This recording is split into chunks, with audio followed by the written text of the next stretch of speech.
Stock एक्सचेंजों में चिन्हित केंद्रीय सरकारी क्षेत्र के उद्यमों को समयबद्ध रूप से सूचीबद्ध करना सुनिश्चित करने के लिए सरकार संशोधित तंत्र और प्रक्रिया लागू करेगी। पिछले बजट में मेरे द्वारा घोषित विनिवेश नीति जारी रहेंगे। IRCTC, IRFC और इरकॉन जैसे सरकारी क्षेत्र के रेलवे उद्यमों के हिस्से को स्टॉक एक्सचेंजों में सूचीबद्ध किया जाएगा। हम समेकन विलय और अधिग्रहणों के जरिए हमारे केंद्रीय सरकारी क्षेत्र के उद्यमों को सुदृढ़ करने का सुअवसर देख रहे हैं। इन विधियों के द्वारा उद्योग की मूल्य श्रृंखला में केंद्रीय सरकारी क्षेत्र के उद्यमों को एकीकृत किया जा सकता है। यह उन्हें अपेक्षाकृत अधिक जोखिम बर्दाश्त करने, उच्चतर किफायतें प्राप्त करने, अधिक निवेश के निर्णय लेने और पणधारकों के लिए अधिक मूल्य का सृजन करने की क्षमता प्रदान करेगा। तेल और गैस सेक्टर में ऐसी पुनर्संरचना की संभावना दिखाई दे रही है कि हम एकीकृत सरकारी क्षेत्र ऑयल मेजर के सृजन का प्रस्ताव करते हैं, जो अंतर्राष्ट्रीय और घरेलू निजी सेक्टर के तेल और गैस कंपनियों जैसे निष्पादन करने में सक्षम होंगे। हमारे ETF, जिसमें 10 CPSE के शेयर शामिल किए गए हैं, को हालिया और निधि की पेशकश में आश्चर्यजनक प्रतिक्रिया मिली है। हम शेयरों के और आगे विनिवेश के लिए माध्यम के रूप में ETF का उपयोग करते रहेंगे। तदनुसार विधिवत CPSE स्टॉकों और अन्य सरकारी धारिता के लिए नए ETF 2017-18 में शुरू किया जाएगा। बैंकों के तनावग्रस्त धरोहर खातों के समाधान पर विशेष ध्यान केंद्रित करना जारी रहेगा। शोधन अक्षमता और दिवालियेपन संहिता के अधिनियम और सरफराजी तथा ऋण वसूली अधिकरण अधिनियम में संशोधन करके समाधान सुसाध्य बनाने हेतु कानूनी ढांचे को मजबूत बनाया जाएगा। सरफेसी अधिनियम के तहत किसी प्रतिभूति कंपनी अथवा किसी पुनर्निर्माण कंपनी द्वारा निर्गमित प्रतिभूति प्राप्तियों की लिस्टिंग और व्यापार की सेबी में पंजीकृत स्टॉक एक्सचेंजों की अनुमति दी जाएगी। इससे प्रतिभूतिकृत उद्योगों में पूंजी प्रवाह के लिए प्रोत्साहन मिलेगा और विशेष रूप से बैंकों की अनर्जक अस्थियों के निपटान में सहायता मिलेगी। प्रधानमंत्री मुद्रा योजना का निधि पोषित न किए गए और कम निधि पोषित के निधियन के लिए उल्लेखनीय योगदान रहा है। पिछले वर्ष 1.22 लाख करोड़ का लक्ष्य पार हो गया। 2017-18 के लिए मैं 2015-16 के ऋण देने के लक्ष्य को दुगना करके 2.44 लाख करोड़ करने का प्रस्ताव करता हूं।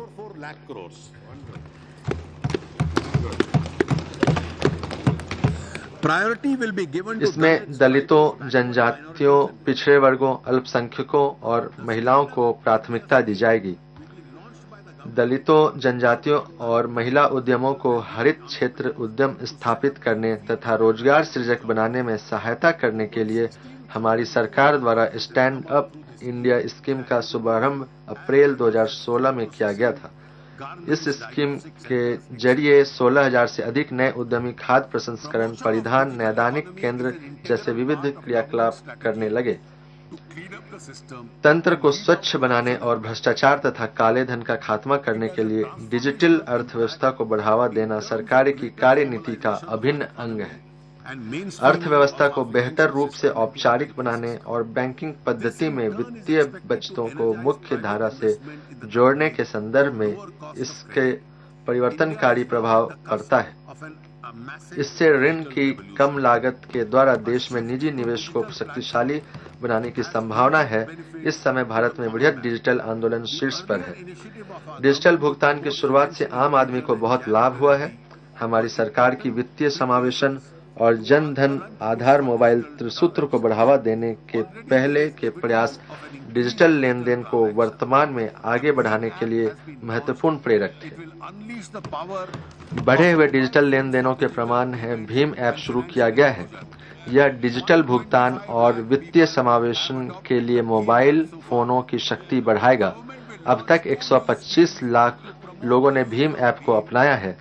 भीम के उपयोग को बढ़ावा देने के लिए सरकार 2 नई स्कीमें शुरू करेंगी। ये है व्यक्तियों के लिए रेफरल बोनस स्कीम और व्यापारियों के लिए कैशबैक स्कीम। आधार भुगतान आधार समर्थित भुगतान प्रणाली का व्यापारिक संस्करण जल्द ही आरंभ किया जाएगा।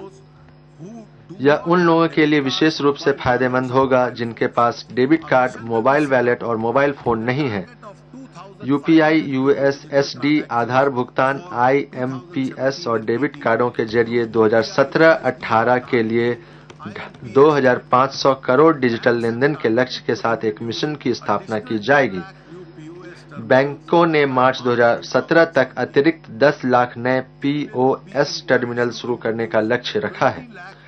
उन्हें सितंबर 2017 तक 20 लाख आधार पर आधारित पीओएस शुरू करने के लिए प्रोत्साहित किया जाएगा। बढ़े हुए डिजिटल लेनदेन लघु और सूक्ष्म उद्यमों का औपचारिक ऋण सुलभता के लिए समर्थ बनाएगा। उधारकर्ताओं के लेनदेन संबंधी पूर्ववर्ती के आधार पर उन्हें उचित ब्याज दरों पर प्रतिभूति रहित ऋण प्रदान करने वाली क्रेडिट संस्थाओं को पुनर्नवीत प्रदान करने के लिए सिडबी को सरकार प्रोत्साहित करेगी। डिजिटल भुगतान अवसंरचना और शिकायत निवारण तंत्रों को सुदृढ़ किया जाना चाहिए। डाकघरों, उचित मूल्य की दुकानों और बैंकिंग संपर्कों के माध्यम से ग्रामीण और अर्ध शहरी क्षेत्रों पर विशेष ध्यान दिया जाएगा। भीम ऐप सहित पेट्रोल पंपों, उर्वरक डिपो, नगर पालिकाओं, ब्लॉक कार्यालय, सड़क परिवहन कार्यालयों, महाविद्यालयों, अस्पतालों और अन्य संस्थाओं में डिजिटल भुगतान की सुविधाओं को बढ़ावा देने और संभवतः उन्हें अधिदेश देने के लिए कदम उठाए जाएंगे। प्राप्तियों को अधिदेशित करने के प्रस्ताव पर विचार किया जा रहा है। इन पहलों को आगे बढ़ाने के लिए संसाधन बढ़ाने हेतु सरकार वित्तीय समावेशन निधि को सुदृढ़ करेगी। डिजिटल लेनदेन संबंधी मुख्यमंत्रियों की समिति की अंतरिम सिफारिशों को शीघ्र कार्यान्वित करने के लिए सरकार विभिन्न पणधारकों के साथ विचार और काम करेगी। आर्थिक कार्य विभाग द्वारा गठित डिजिटल भुगतान संबंधी समिति ने भुगतान और निपटान पद्धति अधिनियम 2007 में संशोधन करने सहित भुगतान इको प्रणाली में संरचनात्मक सुधारों की व्यापक समीक्षा करेगी और इसमें समुचित संशोधन करेगी। आरंभिक तौर पर भुगतान तथा निपटान पद्धति के विनियमन और परीक्षण के लिए मौजूदा बोर्ड को प्रतिस्थापित करके भारतीय रिजर्व बैंक में भुगतान विनियामक बोर्ड का गठन करने का प्रस्ताव है। इसके लिए वित्त विधेयक 2017 में आवश्यक संशोधन करने का प्रस्ताव है। जैसे जैसे हम डिजिटल लेनदेन और चेक भुगतान के पथ पर तेजी से बढ़ते हैं, हमें यह सुनिश्चित करने की जरूरत है कि बाउंस चेक को भुगतान प्राप्तकर्ता भुगतान लेने में समर्थ हो सके। इसलिए सरकार परक्राम में लिखित अधिनियम में उपयुक्त संशोधन करने के लिए विकल्प पर विचार कर रही है। अब मैं सरकारी सेवा की ओर आता हूं। यह हमारा ध्यान प्रभावी सरकार और दक्ष सेवा अदायगी पर है। हमने एलपीजी और केरोसिन उपभोक्ताओं को प्रत्यक्ष लाभ अंतरण से संबंधित मजबूत शुरुआत की है। चंडीगढ़ और हरियाणा के 8 जिले केरोसिन मुक्त हो चुके हैं। 84 सरकारी योजनाओं पर डीबीटी प्लेटफॉर्म पर कार्य शुरू कर दिया गया है। सरकारी ई मार्केट स्थान, जो अब वस्तुओं और सेवाओं की खरीद के लिए कार्य कर रहा है, ने विश्व बैंक के south Asia procurement innovation awards के पुरस्कार विजेता के रूप में चुना गया है। देश के दूर दराज के क्षेत्रों में रहने वाले हमारे नागरिकों को पासपोर्ट बनवाने और इससे संबंधित शिकायतों का समाधान कराने में बड़ी कठिनाइयां उठानी पड़ती हैं।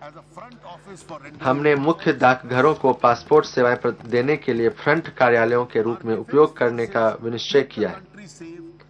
हमारे रक्षा बल देश को बाहरी और भीतरी दोनों प्रकार के खतरे से सुरक्षित रखते हैं।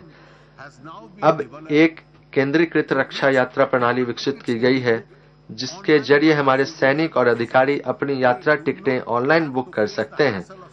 उन्हें रेलवे वारंट के साथ कतारों में खड़े होने की परेशानी का सामना नहीं करना पड़ेगा। रक्षा पेंशनरों के लिए वेब आधारित पारस्परिक पेंशन संवितरण प्रणाली स्थापित की जाएगी। इस प्रणाली से पेंशन संबंधी प्रस्ताव प्राप्त किए जाएंगे और केंद्रीकृत रूप में भुगतान किया जाएगा। इससे रक्षा पेंशनरों को शिकायतें कम होंगी।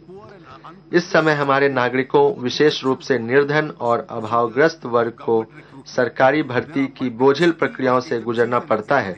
इसमें एजेंसियों और परीक्षाओं की बहुलता है। हम एकल पंजीकरण प्रणाली और परीक्षा की द्विस्तरीय प्रणाली शुरू करने का प्रस्ताव करते हैं। पिछले कुछ वर्षों से अधिकरणों की संख्या कई गुना बढ़ जाने से कार्यों की अतिव्याप्ति हो गई है। हम इन अधिकरणों की संख्या को युक्ति संगत बनाने और जहां कहीं उचित हो इन अधिकरणों को विलय करने का प्रस्ताव करते हैं। पिछले कुछ समय में, महोदय, ये एक महत्वपूर्ण घोषणा है, पिछले कुछ समय में आर्थिक अपराधियों सहित कुछ बड़े अपराधियों के मामले सामने आए हैं जिनमें कानून की पकड़ से बचने के लिए कुछ लोग देश से पलायन कर गए हैं। हमें यह सुनिश्चित करना है कि कानून को अपना काम करने दिया जाए। अतः सरकार ऐसे व्यक्तियों के देश के भीतर स्थित संपत्तियों को तब तक जब्त करने के लिए विधायी परिवर्तन या कोई नया कानून लाने पर विचार कर रही है जब तक वे समुचित विधिक मंच के क्षेत्राधिकार में उपस्थित न हो जाएं। यह कहने की आवश्यकता नहीं कि ऐसे मामलों में सभी आवश्यक संवैधानिक सुरक्षा उपायों का अनुसरण किया जाएगा। हमारी सरकार सरकारी सेवा के मानकों में सुधार लाने और पारदर्शी शासन के लिए प्रतिबद्धता बनाए रखेगी। जनता की सेवा करना राष्ट्रपिता महात्मा गांधी की आजीवन प्रतिबद्धता थी। हम महात्मा की 150वीं जन्मशती की ओर बढ़ रहे हैं। हम इस समारोह को यथोचित ढंग से मनाने हेतु हर संभव कदम उठाएंगे। इसके लिए माननीय प्रधानमंत्री जी की अध्यक्षता में एक उच्च स्तरीय समिति बनाने का प्रस्ताव है। हम इस वर्ष चंपारण सत्याग्रह के शताब्दी वर्ष को स्मरण उत्सव के रूप में मनाएंगे। भारत सरकार 2017 में साबरमती आश्रम की उपयुक्त तरीके से 100वीं वर्षगांठ मनाने के लिए गुजरात सरकार की सहायता करेगी। 200 वर्ष पूर्व 1817 में ओडिशा के खुर्दा में बख्शी जगबंधु के नेतृत्व में सैनिकों ने पराक्रमी विद्रोह किया था। हम इसका भी उपयुक्त ढंग से स्मरण उत्सव मनाएंगे। अब मैं 2017-18 के लिए बजट के संदर्भ में राजकोषीय स्थिति की ओर आता हूं। 2017-18 के बजट में 21.47 लाख करोड़ का कुल व्यय रखा गया है।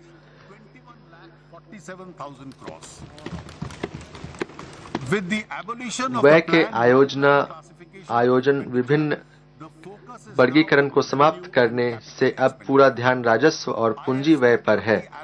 मैंने पूंजी व्यय के लिए आवंटन में पिछले वर्ष की तुलना में 25.4% की बढ़ोतरी की है। इसके गुणात्मक प्रभाव होंगे और उच्चतर वृद्धि होगी। राज्यों और विधानसभा वाले संघ राज्य क्षेत्रों को बजट अनुमान 2016-17 में 3.60 लाख करोड़ की तुलना में कुल 4.11 लाख करोड़ के संसाधन अंतरित किए जा रहे हैं। महत्वपूर्ण क्षेत्रों और योजनाओं के लिए आवंटनों और राज्यों को संसाधनों के अंतरण का ब्यौरा मेरे भाषण के अनुबंध 2 में दिया गया है। मैंने 2017-18 में विभिन्न बजट घोषणाओं और अन्य नई योजनाओं को कार्यान्वित करने के लिए आर्थिक कार्य विभाग के अंतर्गत 3000 करोड़ का प्रावधान किया है। पेंशनों को छोड़कर रक्षा व्यय के लिए मैंने रक्षा पूंजी हेतु 86,000 मैं पुनः दोहराता हूं, पेंशनों को छोड़कर रक्षा व्यय के लिए मैंने रक्षा पूंजी हेतु 86,488 करोड़ सहित 2,74,114 करोड़ की राशि मुहैया कराई है। मैंने 2017-18 में वैज्ञानिक मंत्रालयों का आवंटन बढ़ाकर 37,435 करोड़ रुपए कर दिया है। पहली बार अन्य बजट दस्तावेजों के साथ सभी मंत्रालयों और विभागों को शामिल करने हेतु एक समेकित परिणाम बजट सभा पटल पर रखा जा रहा है।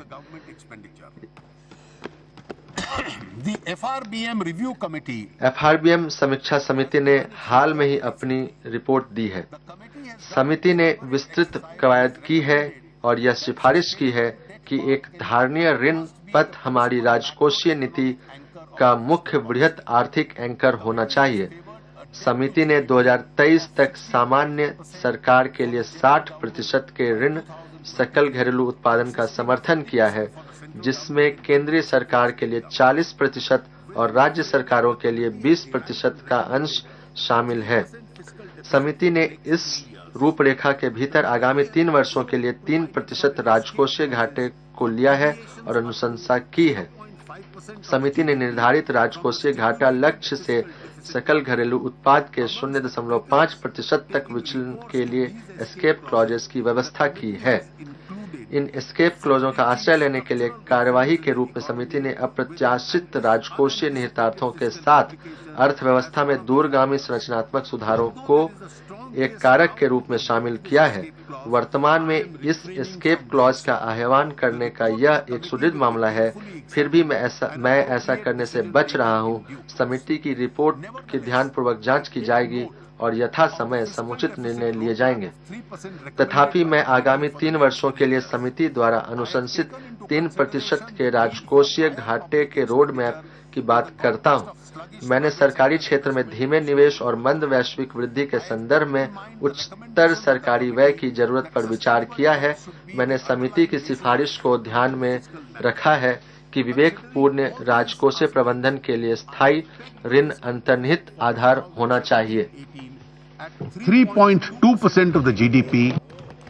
मैंने 2017-18 के लिए राजकोषीय घाटे को 3.2% पर रखा है और अगले वर्ष 3% करने के लिए प्रतिबद्ध हूं। इस क्रमिक दृष्टिकोण के साथ मैंने सरकारी निवेश की आवश्यकताओं से समझौता किए बिना राजकोषीय समीकरण का अनुपालन सुनिश्चित किया है। मैंने सरकार के निवल बाजार उधार को 3.48 लाख करोड़ तक पुनर्खरीद के पश्चात सीमित रखने के लिए पूरा ध्यान रखा है, जो पिछले वर्ष के 4.25 लाख करोड़ रुपए की तुलना में बहुत कम है। सबसे महत्वपूर्ण है कि बजट अनुमान 2016-17 में 2.3% का राजस्व घाटा संशोधित अनुमान में 2.1% तक कम हो गया है। अगले वर्ष के लिए राजस्व घाटा FRBM अधिनियम द्वारा अधिदेशित 2% की तुलना में 1.9% तक रखा गया है।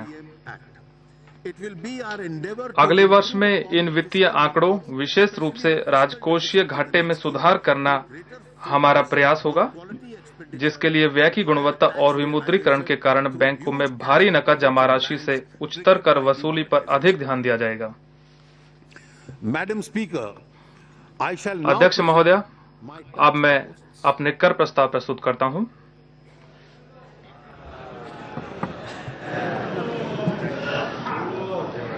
India's tax to GDP rate। Bharat का कर सकल घरेलू उत्पाद अनुपात बेहद कम है और प्रत्यक्ष कर अप्रत्यक्ष कर अनुपात सामाजिक न्याय की दृष्टि से इष्टतम नहीं है। मैं आपके समक्ष कतिपय ऐसे आंकड़े प्रस्तुत करता हूं जो यह इंगित करते हैं कि हमारा प्रत्यक्ष कर संग्रहण भारतीय अर्थव्यवस्था के आय और उपभोग पैटर्न के अनुरूप नहीं है। असंगठित क्षेत्र के रोजगार में लगे अनुमानित 4.2 करोड़ व्यक्तियों की तुलना में वेतन से प्राप्त आय के संबंध में विवरणी प्रस्तुत करने वाले व्यक्तियों की संख्या केवल 1.74 करोड़ है। भारत में छोटे मोटे कारोबार करने वाले अनौपचारिक क्षेत्र के व्यक्तिगत उद्यमों और फर्मों की संख्या 5.6 करोड़ होने के विपरीत इस श्रेणी द्वारा प्रस्तुत विवरणियों की संख्या केवल 1.81 करोड़ है। भारत में 31 मार्च 2014 तक पंजीकृत 13.94 लाख कंपनियों में से 5.97 लाख कंपनियों ने निर्धारण वर्ष 2016-17 के लिए अपनी विवरणियां प्रस्तुत की हैं। निर्धारण वर्ष 2016-17 के लिए अब तक अपनी विवरणियां प्रस्तुत करने वाली 5.97 लाख कंपनियों में से लगभग 2.7 लाख कंपनियों ने हानि अथवा शून्य आय दर्शाई है। 2.85 लाख कंपनियों ने कर पूर्व लाभ 1 करोड़ से कम दर्शाया है। 28,667 कंपनियों द्वारा लाभ की राशि 1 करोड़ से 10 करोड़ रुपए के बीच दर्शाई गई है और केवल 7,781 कंपनियों को कर पूर्व लाभ 10 करोड़ से अधिक लाभ हुआ है। 2015-16 में कर विवरणियां प्रस्तुत करने वाले 3.7 करोड़ व्यक्तियों में से 99 लाख व्यक्ति 2.5 लाख रुपए प्रति वर्ष की छूट सीमा से कम आय दर्शाते हैं। 1.95 करोड़ व्यक्ति 2.5 लाख रुपए से 5 लाख रुपए के बीच आय दर्शाते हैं और 52 लाख व्यक्ति 5 लाख से 10 लाख रुपए के बीच आय दर्शाते हैं और केवल 24 लाख लोग 10 लाख से अधिक आय दर्शाते हैं। 5 लाख रुपए में से अधिक आय 5 लाख रुपए से अधिक आय घोषित करने वाले 76 लाख व्यक्तिगत निर्धारितों में से 56 लाख वेतनभोगी वर्ग में हैं। 5 लाख से अधिक इनकम डिस्क्लोज करते हैं साल की, जिसमें से 56 लाख वेतनभोगी हैं। बाकी सिर्फ 20 लाख हैं व्यापार, व्यवसाय, प्रोफेशनल सब मिला के। द नंबर ऑफ पीपल पूरे देश में 50 लाख से अधिक आय दर्शाने वाले लोगों की संख्या केवल 1.72 लाख है। हम इस तथ्य से तुलना कर सकते हैं कि विगत 5 वर्षों में 1.25 करोड़ से अधिक कारें बेची गई हैं और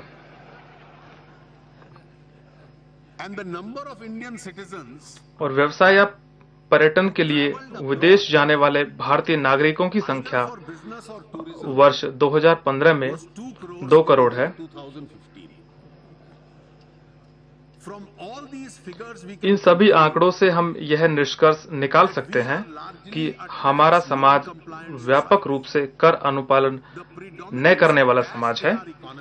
अर्थव्यवस्था में नकदी की प्रचुरता की वजह से लोगों के लिए अपने करों से बचना संभव होता है। जब बहुत ज्यादा लोग कर चोरी करते हैं तो इनके हिस्से का भार उन लोगों पर पड़ता है जो ईमानदार हैं और कर देते हैं। आफ्टर डिमोनेटाइजेशन, विमुद्रीकरण के बाद लोगों द्वारा पुरानी मुद्रा में जमा की गई राशियों के संबंध में प्राप्त आंकड़ों का प्रारंभिक विश्लेषण एक सारगर्भित तस्वीर प्रस्तुत करता है। 8 नवंबर से 30 दिसंबर 2016 तक की अवधि के दौरान लगभग 1.09 करोड़ खातों में 2 लाख रुपए और 80 लाख रुपए के बीच राशियां जमा की गई थी और औसत जमा अमाप 5.03 लाख था। 80 लाख से अधिक के बीच 80 लाख से अधिक की राशियां 3.31 करोड़ के औसत जमा अमाप के साथ 1.48 लाख खातों में जमा कराई गई और इन आंकड़ों की छानबीन से हमें कर के दायरे का विस्तार करने और राजस्व बढ़ाने में अत्यधिक सहायता प्राप्त होगी, जो विमुद्रीकरण का एक उद्देश्य था।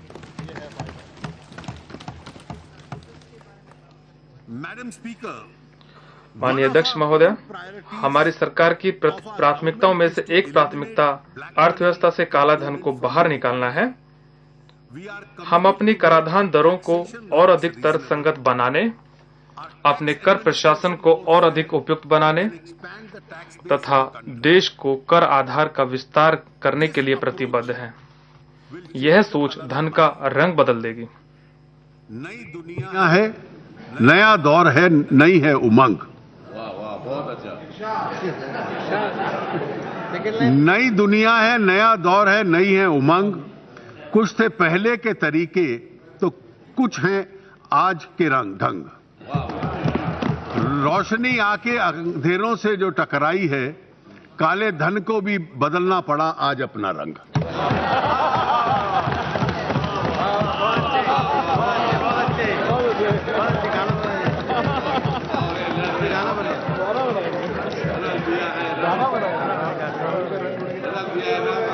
The net tax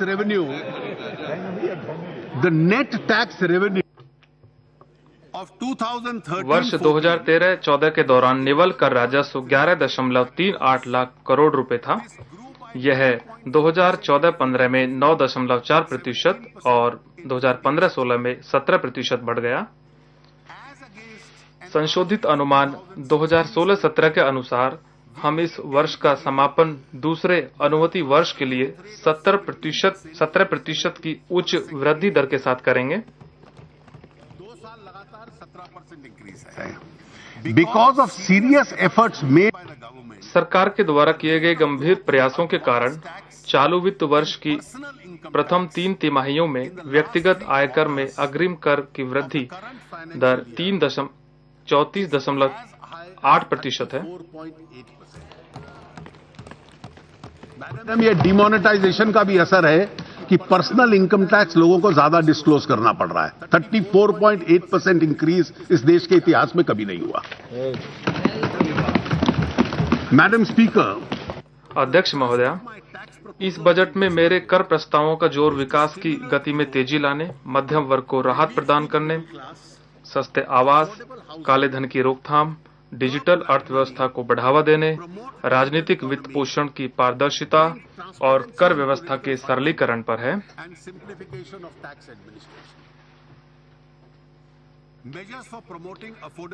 सस्ते आवास और रियल एस्टेट सेक्टर को बढ़ावा देने के उपाय। विगत वर्ष अपने बजट प्रस्तावों में मैंने सस्ती आवास योजना के प्रवर्तकों हेतु लाभ संबद्ध आयकर छूट की एक योजना की घोषणा की थी। इस योजना की बहुत अच्छी प्रतिक्रिया मिली है। तथापि इस योजना को और अधिक आकर्षक बनाने के लिए मैंने इस योजना में कतिपय परिवर्तनों का प्रस्ताव किया है।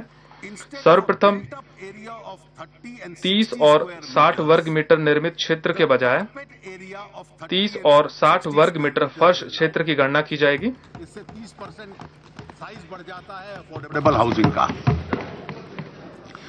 ऑल्सो द 30 वर्ग मीटर की सीमा भी केवल 4 मेट्रो शहरों की नगर पालिका सीमाओं के मामले में लागू होगी, जबकि मेट्रो के बाह्य परिधीय क्षेत्रों सहित देश के शेष भागों के लिए 60 वर्ग मीटर की सीमा ही लागू होगी। पात्र बनने के उद्देश्य से यह योजना इसके प्रारंभ के पश्चात 3 वर्षों में पूरी की जानी थी।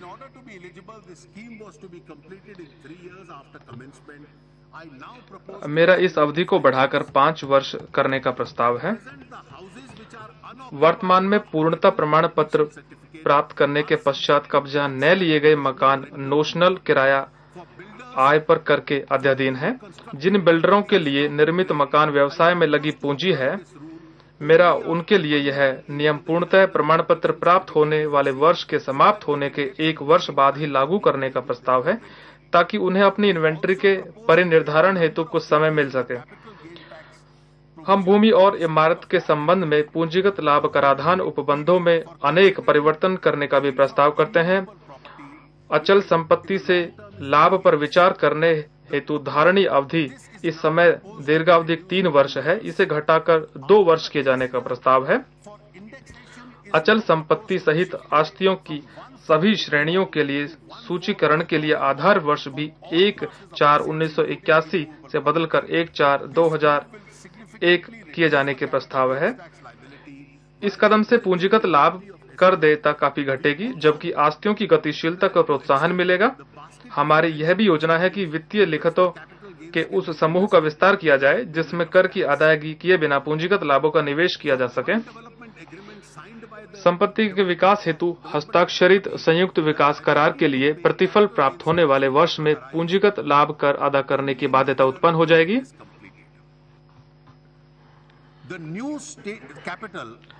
आंध्र प्रदेश राज्य की नई राजधानी भूमि अधिग्रहण अधिनियम का प्रयोग किए बगैर नई भूमि पूलिंग व्यवस्था द्वारा बसाई जा रही है।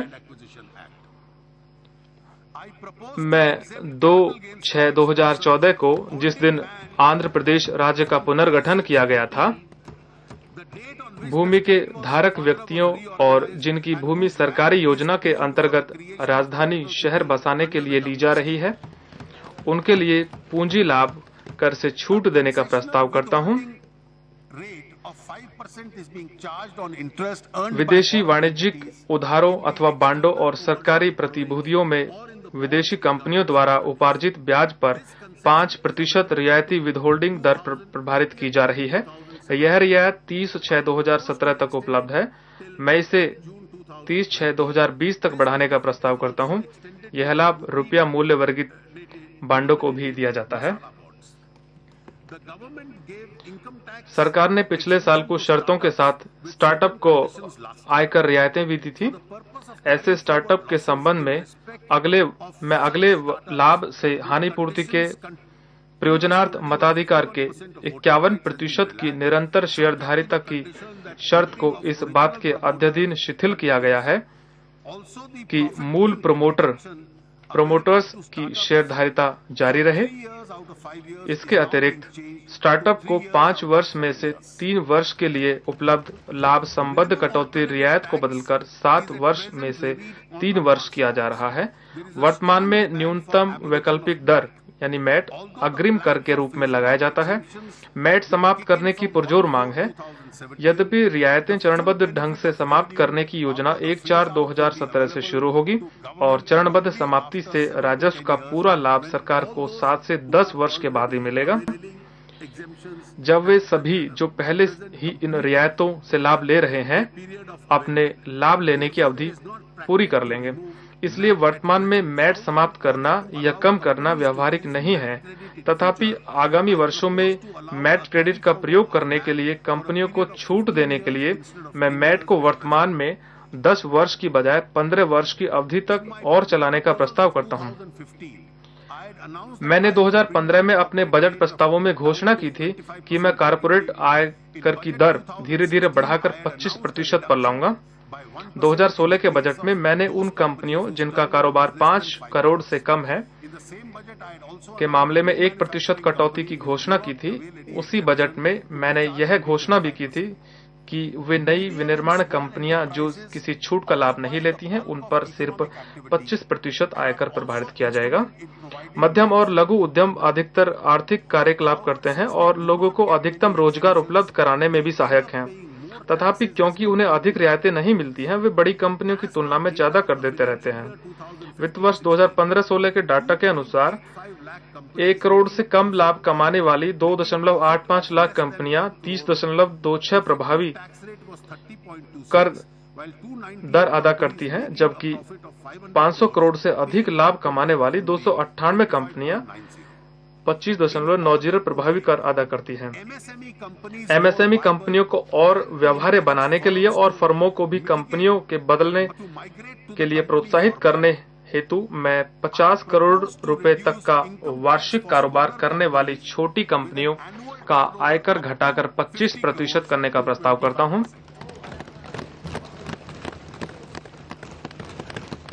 तो जितनी भी कंपनीज 50 करोड़ तक की टर्नओवर है उनका 5% टैक्स कम किया जाएगा।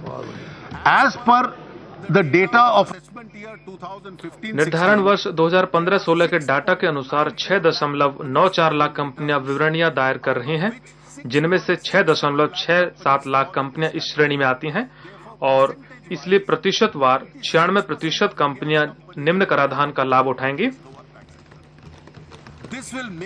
यह हमारे एमएसएमई क्षेत्र को बड़ी कंपनियों की तुलना में और अधिक प्रतिस्पर्धी बना देगा। इस उपाय से परित्यक्त राजस्व का अनुमान 7,200 करोड़ प्रति वर्ष होने की आशा है। बैंकिंग क्षेत्र को बढ़ावा देने के लिए अनर्जक परिसंपत्तियों हेतु अनुज्ञेय प्रावधान 7.5% से बढ़ाकर 8.5% करने का प्रस्ताव करता हूं। यह बैंकों की कर देनदारी कम करेगा। मैं सभी गैर अनुसूचित सहकारी बैंकों के एनपीए खातों के संबंध में प्रोद्भवन आधार की बजाय वास्तविक प्राप्ति पर प्राप्त ब्याज दर अनुसूचित बैंकों के समान ही कर लगाने का प्रस्ताव करता हूं। यह कर अदा करने चाहे ब्याज आय वसूल न की गई हो का कष्ट समाप्त कर देगा। एलएनजी के ईंधन के साथ साथ पेट्रो रसायन सेक्टर के लिए फीड स्टॉक के प्रयोग की व्यापक श्रृंखला पर विचार करते हुए मैं एलएनजी की बुनियादी सीमा शुल्क 5% से घटाकर 2.5% करने का प्रस्ताव करता हूं। घरेलू मूल्य वर्धन प्रोत्साहित करने और मेक इन इंडिया को बढ़ावा देने के लिए मैं कुछ मदों जो इस भाषण के अनुबंध 3 में दी गई हैं के संबंध में सीमा शुल्क और उत्पाद शुल्क में परिवर्तन करने का प्रस्ताव करता हूं। इनमें से कुछ प्रस्ताव शुल्क प्रतिलोमन समाप्त करने के लिए भी हैं। डिजिटल अर्थव्यवस्था को बढ़ावा देना। छोटे और मध्यम करदाताओं जिनकी कुल बिक्री रुपए 2 करोड़ तक है के लिए अनुमानित आयकर योजना लागू की गई है। वर्तमान में उनकी कुल बिक्री के 8% को अनुमानित आय माना जाता है। मैं बिक्री जो नकदी भिन्न साधनों से की जाती है के संबंध में इसे 6% करने का प्रस्ताव करता हूं। यह लाभ चालू वर्ष में किए गए लेन देनों पर भी लागू होगा। मैं कटौती राजस्व के साथ साथ पूंजी व्यय के रूप में अनुज्ञेय नकदी व्यय की सीमा 10,000 करने का प्रस्ताव करता हूं। इसी तरह नकद दान की सीमा जो किसी धर्मार्थ न्यास द्वारा प्राप्त की जा सकती है 10,000 से घटाकर 2,000 की जा रही है। सरकार द्वारा काले धन के लिए गठित की गई विशेष जांच दल एसआईटी ने सुझाव दिया है कि 3 लाख रुपए से अधिक का कोई भी लेन देन नकदी में करने की अनुमति नहीं दी जानी चाहिए।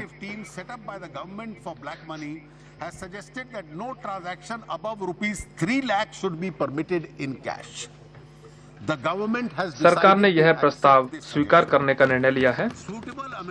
इस निर्णय को लागू करने के लिए वित्त विधेयक में आयकर अधिनियम में समुचित संशोधन का प्रस्ताव किया गया है। मैं कैशलेस लेन देनों को बढ़ावा देने के लिए एमपीओएस हेतु miniaturized POS card reader micro ATM standards version 1.5.1 fingerprint readers scanners और आयरिश स्कैनर्स पर बीसीडी उत्पाद शुल्क, सेवी शुल्क और एसडी से छूट का प्रस्ताव करता हूं।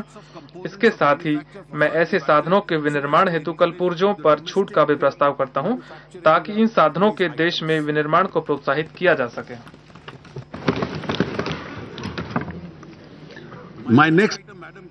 मेरा अगला मुद्दा जो है वो चुनावी वित्त पोषण में पारदर्शिता से संबंधित है। इसमें चुनावी वित्त पोषण में पारदर्शिता आएगी। भारत विश्व में सबसे बड़ा लोकतांत्रिक देश है। राजनीतिक पार्टियां एक बहुपार्टी संसदीय लोकतंत्र के अनिवार्य अवयव हैं।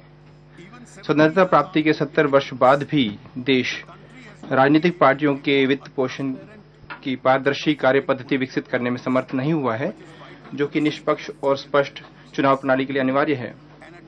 व्यष्टियों, साझेदारी फर्मों, हिंदू अविभाजित परिवारों और कंपनियों द्वारा राजनीतिक पार्टियों को प्रोत्साहन के रूप में चंदा देने के लिए विगत में जन प्रतिनिधि अधिनियम, कंपनी अधिनियम और आयकर अधिनियम के उपबंधों में संशोधन करके एक प्रयास किया गया था। दाता और आदाता दोनों को कर के भुगतान में छूट प्रदान की गई थी यदि उनके लेखे पारदर्शी ढंग से रखे गए हों और सक्षम प्राधिकारियों को विवरणियां फाइल की गई हों। तदनुसार उन दाताओं की सूची अलग से तैयार करने की आवश्यकता है जिन्होंने किसी भी पार्टी को 20,000 अथवा उससे अधिक राशि का अंशदान नकद या चेक से किया है।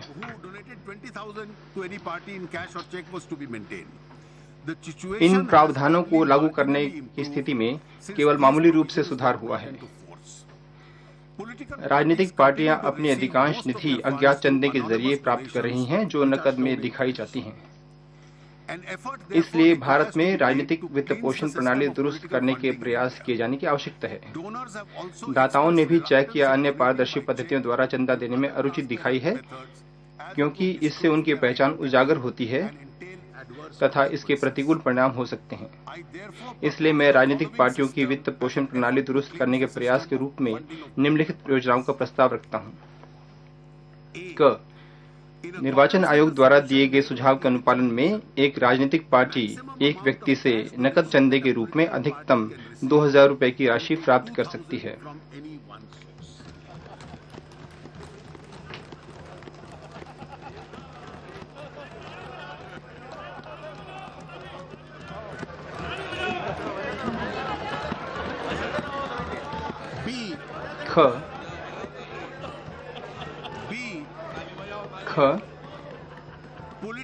राजनीतिक पार्टियां अपने दाताओं से चेक या डिजिटल माध्यम से चंदा प्राप्त करने के लिए पात्र होंगी।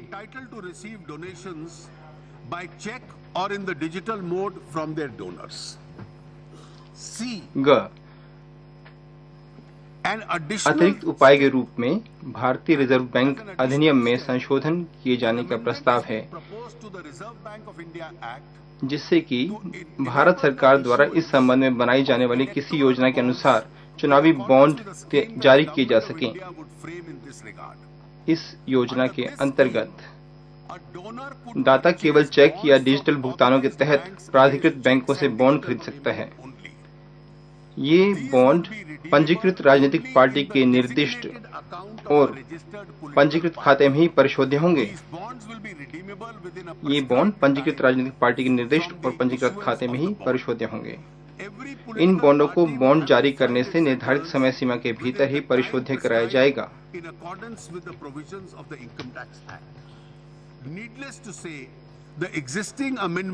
जो वर्तमान संशोधन है, इससे राजनीतिक पार्टी है, ये इसके लिए अनेक शर्तें होंगी और इस सुधार से काले धन के सृजन को रोकते हुए राजनीतिक वित्त पोषण में और अधिक पारदर्शिता और जवाबदेही आएगी।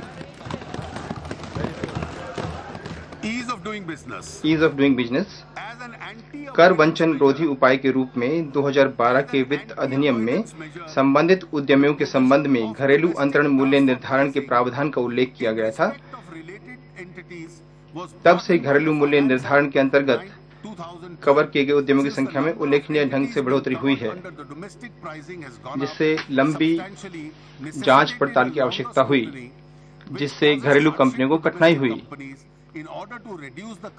घरेलू अंतरण मूल्य निर्धारण उपबंधों के कारण अनुपालन को कम करने के उद्देश्य से घरेलू अंतरण कीमत निर्धारण के कार्य क्षेत्र को सीमित करने का प्रस्ताव करता हूं कि पार्टी लेन देन से संबंधित उद्यमों में से केवल एक उद्यमी ही विनिर्दिष्ट लाभ संबंधी कटौती प्राप्त कर सकता है।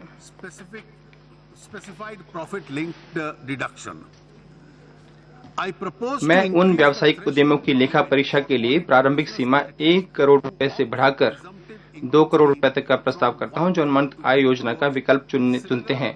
इसी प्रकार व्यष्टियों और हिंदू अविभाजित परिवारों के लिए बहनों के रखरखाव की प्रारंभिक सीमा 10 लाख टर्नओवर से बढ़ाकर 25 लाख अथवा आय को 1.2 लाख से बढ़ाकर 2.5 लाख की जा रही है। वर्ष 2012 में आयकर अधिनियम को भारतीय परिसंपत्तियों से अत्यधिक मूल्य प्राप्त करने वाली किसी विदेशी कंपनी में शेयरों या ब्याज के अंतरण संबंधी लेन देनों पर कराधान का प्रावधान करने के लिए संशोधित किया गया था। विदेश में स्थित भारत आधारित कंपनियों में निवेश करने वाले भारत आधारित निधियों के निवेशकों के स्टेक के अंतरण के मामले में इस प्रावधान के कारण उत्पन्न कुछ कठिनाइयों के बारे में आशंकाएं व्यक्त की गई हैं। इन कठिनाइयों को समाप्त करने के उद्देश्य से मैं श्रेणी 1 एवं 2 के विदेशी पोर्टफोलियो निवेशक को अप्रत्यक्ष अंतरण उपबंध से छूट प्रदान करने का प्रस्ताव रखता हूं। हमारे यह स्पष्टीकरण जारी करने का भी प्रस्ताव है कि भारत में कर प्रभारी निवेश के शोधन या बिक्री के परिणाम स्वरूप या इससे उत्पन्न, परंतु भारत से बाहर शेयरों के शोधन या ब्याजों के मामले में अप्रत्यक्ष अंतरण प्रावधान लागू नहीं होंगे। आज तक व्यष्टि बीमा एजेंटों को देय कमीशन में 5% TDS की कटौती की जा रही है, चाहे उनमें से कुछ की आय ही कर योग्य सीमा से कम ही हो। हम उन्हें TDS की आवश्यकता से छूट प्रस्ताव करने का प्रस्ताव करते हैं। उन्हें इस शर्त के अधीन स्वघोषणा करनी होगी कि उनकी आय कर योग्य सीमा से कम है। पिछले वर्ष मैंने 50 लाख प्रति वर्ष की आय वाले व्यवसायियों के लिए अनुमानित कराधान की नई योजना की घोषणा की थी। ऐसे निर्धारण के संबंध में अग्रिम कर के भुगतान के संबंध में उन्हें 4 किश्तों के स्थान पर 1 किश्त में भुगतान करने का लाभ दिया जा रहा है। जनता के लिए धन वापसी दावे में तेजी लाने के लिए संशोधित कर विवरणी के समय सीमा को वित्त वर्ष पूरा होने से कम करके विवरणी फाइल करने की समयावधि के समान 12 माह तक किया जा रहा है। साथ ही आकलन जांच के पूरा होने की समय सीमा भी निर्धारण वर्ष 2018-19 के लिए 21 माह से कम करके 18 माह और निर्धारण वर्ष 2019-20 एवं उससे आगे और कम करके 12 माह की जा रही है।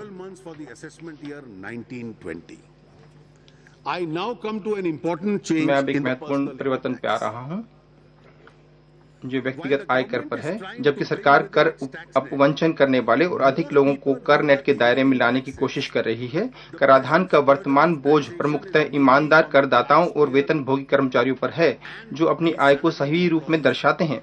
अतः विमुद्रीकरण पश्चात इस वर्ग के लोगों की यह आशा जायज है कि उनके कराधान के बोझ को कम किया जाए। इसके अतिरिक्त यह भी तर्क दिया गया है कि यदि स्लैब के लिए कराधान की दर को नामात्र रखा जाए तो अनेक और लोग कर नेट के अंतर्गत आना चाहेंगे।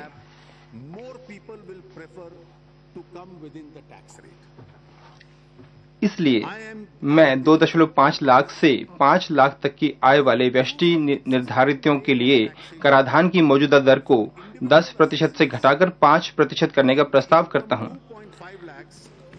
इससे 5 लाख से कम आय वाले सभी व्यक्तियों की कर देयता घटकर 0 छूट सहित या इसकी मौजूदा देयता की 50% रह जाएगी। लाभ की पुनरावृत्ति को रोकने के लिए लाभार्थियों के उसी समूह को उपलब्ध छूट के मौजूदा लाभ को घटाकर 2500 रुपए किया जा रहा है, जो कि 3.5 लाख तक की आय वाले निर्धारितों के लिए उपलब्ध है। इन दोनों उपायों का संयुक्त प्रभाव यह होगा कि प्रति वर्ष 3 लाख तक की आय वाले व्यक्तियों के लिए कर देयता 0 होगी।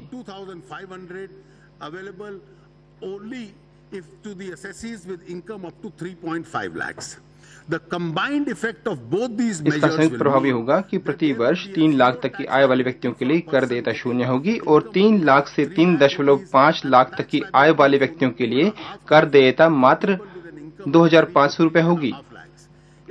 यदि धारा 80 ग के तहत 1.5 लाख की सीमा निवेश के लिए पूर्णतः प्रयोग किया जाता है तो 4.5 लाख की आय वाले लोगों के लिए कर 0 होगा। चूंकि 5 लाख तक की आय वाले लोगों को कराधान देयता को घटाकर आधा किया जा रहा है, बाद की स्लैबों में अन्य श्रेणियों के सभी करदाताओं को भी प्रति व्यक्ति 12,500 रुपए का एक समान लाभ मिलेगा। इस उपाय के चलते परित्यक्त कर की कुल राशि 15,500 करोड़ बनती है। इस राहत के कारण होने वाली राजस्व हानि के कुछ भाग की प्रतिपूर्ति के लिए मैं उन व्यक्तियों पर देय कर का 10% अधिभार के रूप में लगाने का प्रस्ताव करता हूं जिनकी वार्षिक कर योग्य आय 50 लाख और 1 करोड़ के बीच में है। 1 करोड़ से अधिक अर्जित करने वाले व्यक्तियों पर कर का 15% का मौजूदा अधिभार जारी रहेगा। इससे 2700 करोड़ रुपए का अतिरिक्त राजस्व प्राप्त होने की संभावना है। कर नेट को और व्यापक बनाने के लिए व्यावसायिक आय से इतर 5 लाख तक की कर नेट को और व्यापक बनाने के लिए व्यावसायिक आय से इतर 5 लाख तक की कर योग्य आय वाले व्यक्तियों के लिए आयकर विवरणी के रूप में भरे जाने के लिए एक पृष्ठीय फॉर्म लाने की भी हमारी योजना है। इससे अतिरिक्त इस श्रेणी का कोई भी व्यक्ति जो प्रथम बार आय कर विवरणी भरता है, प्रथम वर्ष में किसी जांच के अध्ययन तब तक नहीं होगा जब तक कि उसके उच्च मूल्य के लेन देन के बारे में विभाग के पास विशिष्ट सूचना उपलब्ध न हो। मैं भारत के सभी नागरिकों से अपील करता हूं कि यदि उनकी आय 2.5 लाख से 5 लाख तक के सबसे निचले स्लैब के अंतर्गत आती है तो 5% कर की छोटी सी अदायगी करते हुए राष्ट्र निर्माण में भागीदार बने। कर कानून में संशोधन के लिए कुछ अन्य महत्वपूर्ण प्रस्ताव जिनका मेरे भाषण में उल्लेख नहीं हुआ है, इस भाषण के अनुबंध 3 में दिए गए हैं। एक काफी प्रगति जीडीपी के बारे में ही है और वस्तु एवं सेवा कर में जीएसटी के लागू करने की दिशा में पर्याप्त प्रगति हुई है, जो कि स्वतंत्रता के बाद अब तक का सर्वाधिक बड़ा कर सुधार है। संविधान का 101वां संशोधन अधिनियम 2016 के अधिनियमों से लेकर अब तक इस अभूतपूर्व सुधार के लिए प्रारंभिक कार्य सरकार की सर्वोच्च वरीयता रही है। इस संदर्भ में राज्यों और केंद्रीय उत्पाद शुल्क और सीमा शुल्क बोर्ड दोनों की ओर से अधिकारियों की अनेक टीमें मॉडल जीएसटी कानून और नियमों और अन्य ब्यौरों को अंतिम रूप देने के लिए अथक रूप से कार्य कर रही हैं। सरकार ने अपनी ओर से संवैधानिक संशोधन अधिनियम के विभिन्न उपबद्धों को तुरंत प्रभाव से लागू किया है, जिसमें जीएसटी परिषद का गठन भी शामिल है। अब तक जीएसटी परिषद में जीएसटी के कर ढांचे की व्यापक रूपरेखा, समझौता योजना के लिए न्यूनतम छूट और मानदंड, जीएसटी को लागू करने के कारण राज्यों को दी जाने वाली प्रतिपूर्ति संबंधी विवरण, नमूना जीएसटी कानून के मसौदे के परीक्षण, एकीकृत जीएसटी कानून और प्रतिपूर्ति कानून और जीएसटी के लिए प्रशासनिक तंत्र सहित जीएसटी से संबंधित विभिन्न मुद्दों पर चर्चा करने के लिए 9 बैठकें आयोजित की हैं। इस महान सदन में यह सूचित करते मेरा सौभाग्य है कि जीएसटी परिषद ने उत्साहवर्धक बहस और चर्चाओं के बाद लगभग सभी सहमति आधारित मुद्दों पर अपनी सिफारिशों को अंतिम रूप दिया है। जीएसटी के लिए सूचना प्रौद्योगिकी प्रणाली की तैयारी भी निर्धारित समयानुसार चल रही है। जीएसटी के लिए व्यापार और उद्योग तक पहुंच बनाने के व्यापक प्रयास 1 अप्रैल 2017 से प्रारंभ होंगे ताकि व्यापार और उद्योग जगत को नई कराधान प्रणाली के प्रति जागरूक किया जा सके। केंद्रीय उत्पाद शुल्क और सीमा शुल्क बोर्ड के माध्यम से केंद्र सरकारी संघवाद के मूल मंत्र से समझौता किए बिना निर्धारित समयानुसार जीएसटी के क्रियान्वयन के लक्ष्य को हासिल करने के लिए निरंतर प्रयासरत रहेगा। जीएसटी को लागू करने से कर नेट के विस्तार के कारण केंद्र और राज्यों दोनों को और अधिक कर प्राप्त होने की संभावना है। हमने उत्पाद शुल्क और सेवा कर की वर्तमान व्यवस्था में अधिक परिवर्तन नहीं करने का निर्णय किया है, क्योंकि इन्हें शीघ्र ही जीएसटी द्वारा प्रतिस्थापित किया जाना है। रैपिड जून 2016 में आयोजित अधिकारियों की राजस्व ज्ञान संगम नामक वार्षिक सभा में प्रधानमंत्री ने रैपिड, जिसका अर्थ है राजस्व उत्तरदायित्व, सत्यनिष्ठा, सूचना और डिजिटाइजेशन के प्रस्ताव के रूप में कर प्रशासन में सुधार लाने की इच्छा जाहिर की थी। यह उस प्रस्ताव से कर विभाग की कार्यनीति सूक्ष्म रूप से प्रतिबिंबित होती है जो अब निर्धारित कर दी गई है। चूंकि राजस्व विभाग हमेशा एकाग्र रहा है, हम कर निर्धारण में मानव हस्तक्षेप को दूर करने के साथ साथ कर अपवंचन को रोकने के लिए सूचना प्रौद्योगिकी को अधिकतम प्रयोग में लाने का प्रयास कर रहे हैं। हम आने वाले वर्षों में ई निर्धारण के लिए अपने प्रयासों में और तेजी लाएंगे।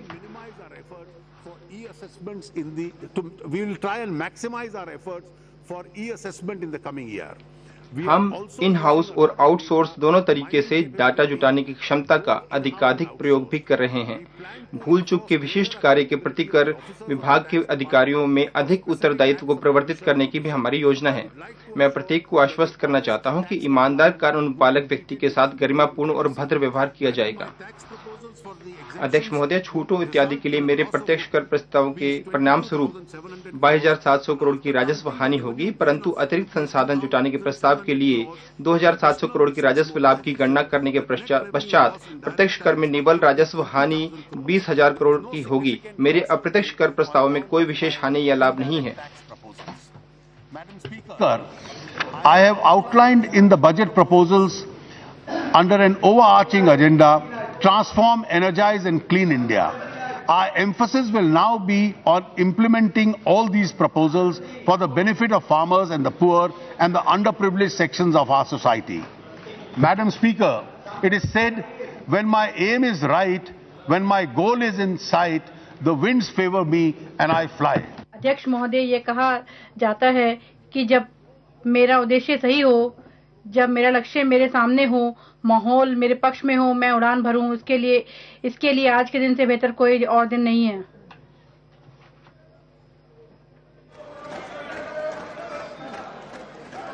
यस मिनिस्टर, मंत्री जी, स्टेटमेंट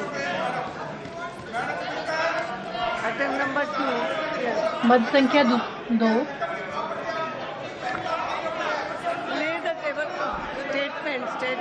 वक्तव्य रखिए। I rise to lay on the table of the महोदय, मैं House प्रस्ताव करता हूँ the following statements under Section 3 धारा 3 of the Fiscal Responsibility and the Budget Management Act 2003 का आर्थिक फ्रेमवर्क संबंधित मीडियम टर्म फिस्कल राजकोषीय नीति और राजकोषीय नीति संबंधित वक्तव्य को मैं सभापटल रखता हूँ। Madam, I rise to move अध्यक्ष for जी, leave मैं to प्रस्ताव introduce करता the हूँ कि Finance Bill मुझे 2017. The question is that leave be granted to introduce the Finance Bill 2017. Those in favor may say aye. Those against may say no. I think the ayes have it. The ayes have it. The leave is granted. The minister may now introduce the Finance. Madam, I introduce the bill. Yes, thank you. Now, House stands adjourned to meet again on Friday,